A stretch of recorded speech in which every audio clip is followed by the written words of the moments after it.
Olá, quando a gente pensa no custo de um desastre ambiental, o que vem na cabeça? Prédios destruídos, talvez uma ponte que caiu, mas e se eu disser que esses números que a gente vê no noticiário são só a pontinha de um iceberg gigantesco? Pois é, hoje vamos mergulhar fundo para descobrir o custo real, e a verdade, ela é muito mais impactante do que se imagina.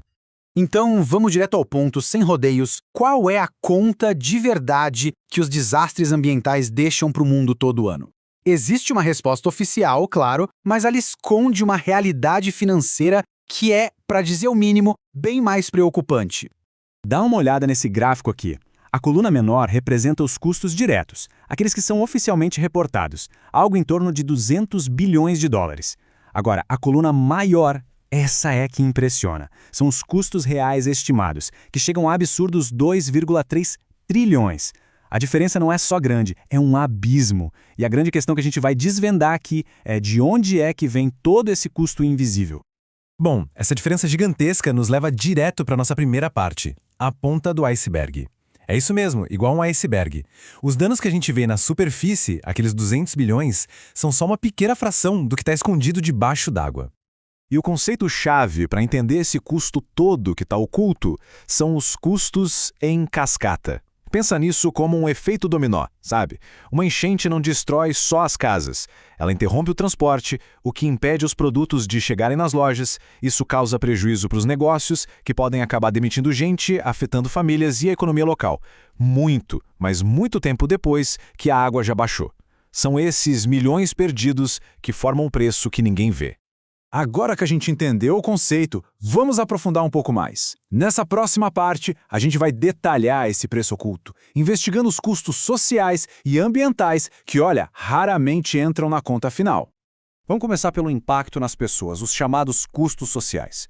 Entre 2014 e 2023, mais de 237 milhões de pessoas foram forçadas a deixar suas casas por causa de desastres. E só em 2024, a educação de 242 milhões de estudantes foi interrompida.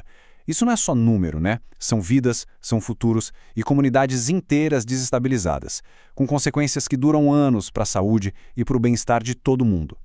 E agora, vamos para os custos ambientais. A gente está falando de uma perda estimada de até 20 trilhões de dólares por ano em serviços ecossistêmicos. O que é isso? Bom, pensa nas coisas que a natureza faz de graça pra gente. As abelhas polinizando as plantações, as florestas purificando o ar e a água. Quando o desastre danifica esses sistemas, a gente perde um valor econômico imenso. Fora isso, a agricultura sozinha perde 123 bilhões de dólares por ano. No fundo, a gente está destruindo o nosso capital natural, que sustenta mais da metade da economia do planeta. E tudo isso nos leva a um ciclo muito perigoso, a espiral da dívida por desastre. Funciona assim. Primeiro, acontece um grande desastre. Aí o governo precisa desviar fundos para recuperação e acaba aumentando a dívida. Com isso, a classificação de crédito do país pode ser rebaixada, o que torna os empréstimos mais caros. E o resultado? Sobra menos dinheiro para investir em prevenção, o que deixa todo mundo mais vulnerável para o próximo desastre. É um ciclo vicioso. Essa espiral de dívida e vulnerabilidade coloca a gente numa encruzilhada. Então agora, vamos olhar para o futuro. As escolhas que a gente faz hoje estão definindo qual de dois amanhãs que são radicalmente diferentes nós vamos ter que encarar. O relatório que baseia essa análise apresenta uma escolha bem clara. De um lado, o que eles chamam de geração impacto, um futuro de alto risco, sabe, com cada vez mais desastres e instabilidade. Do outro lado, a geração regeneração, um futuro construído com resiliência, com cooperação e com investimento inteligente. A decisão que for tomada agora vai definir o mundo das próximas gerações. E para ninguém achar que isso é um problema lá do futuro, dá uma olhada nesses números aqui. Para uma pessoa que nasceu em 1990, a chance de viver uma enchente daquelas que se chamava de 1 em 100 anos era de 63%. Agora, para quem nasce em 2025, essa probabilidade salta para 86%. Ou seja, o risco que antes era considerado raro está se tornando quase uma certeza. Mas olha, em meio a esse cenário todo preocupante, tem uma boa notícia. A gente não está aqui só para falar de problema. Vamos passar para a solução. E a solução é a resiliência, que não é um custo, mas sim um investimento mais inteligente que podemos fazer. Na verdade, é uma baita oportunidade econômica. E essa citação do relatório da ONU, que é a base da nossa conversa, resume tudo perfeitamente. A resiliência não é apenas um imperativo moral, é um dos investimentos mais inteligentes que um país pode fazer. Isso muda completamente a perspectiva, né? Deixa de ser uma despesa para se tornar uma estratégia que todo mundo deveria adotar. Vamos falar de grana, do retorno financeiro. E a evidência aqui é muito clara. Para cada $1 investido na recuperação de terras degradadas, o retorno econômico varia de 7 a 30 dólares. Isso mostra que prevenir não é só mais seguro, é muito mais lucrativo do que ter que consertar o estrago depois. Ok, então o investimento vale a pena. Mas como é que se financia esse futuro mais seguro? A boa notícia é que o plano e as ferramentas para fazer esses investimentos inteligentes acontecerem, eles já existem.